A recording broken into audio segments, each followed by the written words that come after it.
Talk Radio. And welcome back. Today we're interviewing an artist, writer, astrologer, and dancer. Her name is Moti, and she has recently published a book entitled The Edge of the World, The Metaphysics of Survival and the Evolution of Humanity. Moti, are you there? Yes, I'm here. How are you today? Thank you for joining us. I'm great. Thanks for having me. Oh, you're very welcome.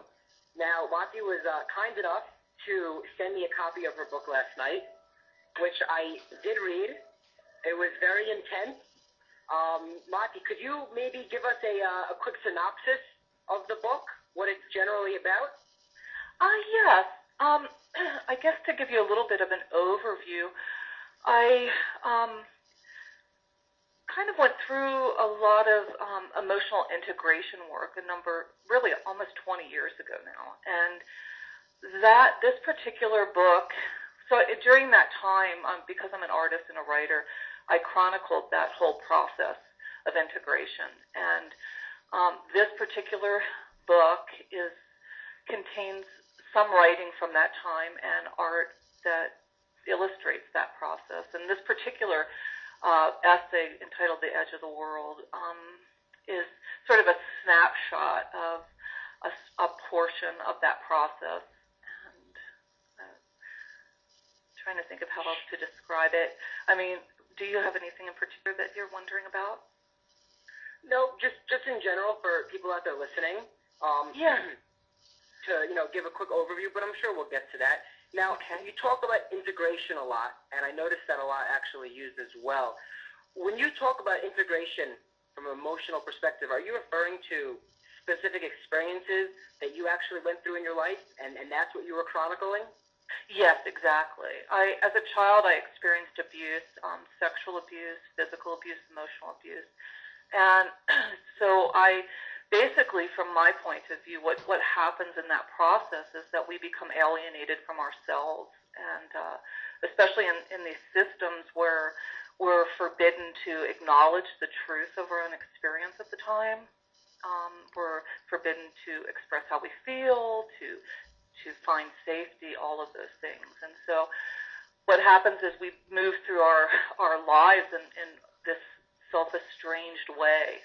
And the process of integration is about going back, retrieving, and becoming current and owning the truth of how we really felt about those experiences. And that allows us to exist inside of our current lives from what I call an emotionally integrated place. Sure. And unfortunately, a lot of people in the world today do experience some difficult things. And I think that a lot of them, as a result, do struggle to kind of cope with that as a result. Do you have some specific remedies that worked for you? What are good outlets for people who have these emotional problems and who are looking to either express them or move beyond them? What is the answer? Well, it's kind of an interesting question because I was sort of shocked to discover at the time when I did my emotional integration work, I never, from the time I was in the throes of that reality as a child, all I ever wanted to do was get out, find safety, and heal the wounds and become who I am and exist in health and in my totality in this world. And so really way back then when I was in my early 20s, in order to handle my own abuse, I became an alcoholic, and I really struggled on all kinds of levels, just searching for a place to exist inside of life and to be able to, it's such a strange experience to be cut off from yourself and cut off from your own power and have no way to get back to it other than to face these traumas and come home to yourself. And at the time, I was fortunate because I was living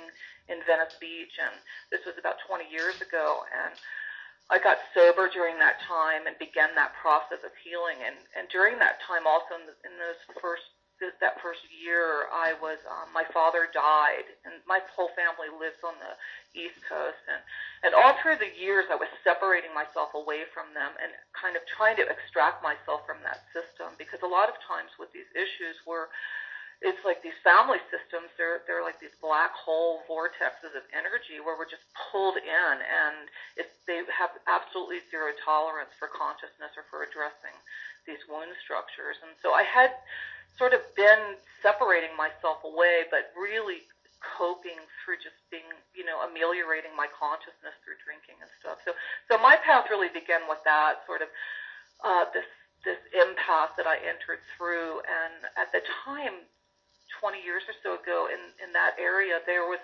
the beginning, sort of the seed point of the movement to address child abuse as even a concept, and to acknowledge the prevalence of these issues, and to begin to hold a space for people to do healing.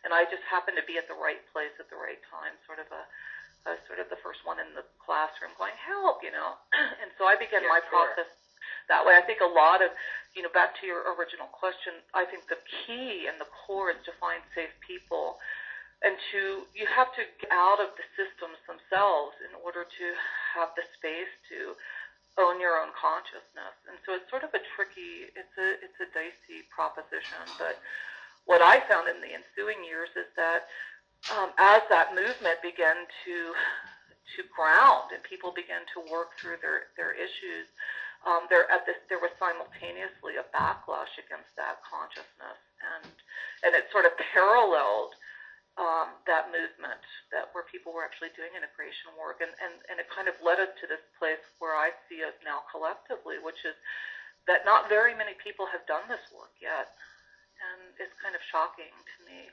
But I think we're coming up on a time when perhaps that'll be different.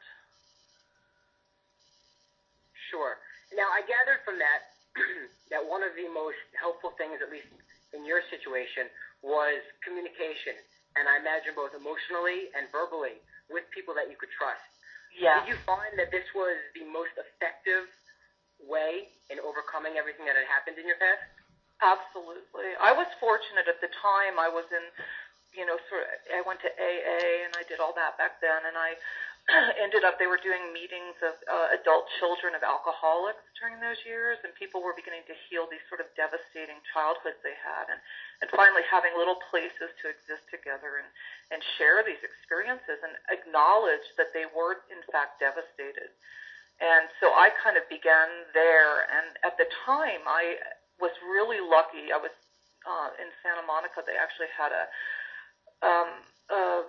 funding for rape victims, and even though I was not a victim of rape in my adulthood, they had found that a lot of the counselors who were working with these women found that a lot of women who were raped in adulthood actually had, as they began doing therapy, they actually had these childhood traumas that were unaddressed. And so they were able to get funding for people who had been sexually abused as children. And so I just happened to be able to go through this little window and work with a therapist during those years, which is where the time when I created the bulk of this work. Like I chronicled through, I have hundreds of images that actually delineate my own process of integration, of going from being really repressed internally to moving into a conscious place inside my own life and returning into my own personal empowerment. And so, yes, working with that therapist and working in that kind of community of people was key to my work at that time. And but I do think that also, like I'm saying, there's been kind of a strange, I really thought 20 years ago, oh God, the whole, anybody who has these wounds is going to feel an opening and they're going to work through this, and I was shocked to find out that really did not happen. Now, I imagine